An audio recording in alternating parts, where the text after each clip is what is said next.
Cafe down below again, and I'm sitting with Darian, our very able bartender. I don't know what Darian is gonna whip me up today. I'm feeling to something gin something. Gin, like a gin cocktail? Yeah, gin cocktail. All what right. do you have? Gin Mule. A gin mule? Yeah, oh, Gin Mule. Okay. To make the Gin Mule, we will need a cup of more, lime juice, gin, ginger beer, and orange bitters. First, we're going to add 1 ounce lime juice, 1.5 gin, ginger beer to full, right?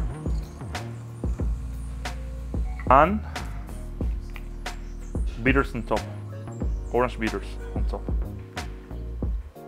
Thank you. Welcome. Smells good. Taste.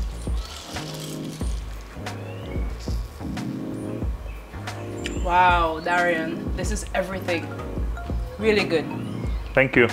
The rosemary and the fresh, the herbs and the spices from the gin comes together nicely with the ginger beer. A really nice blend.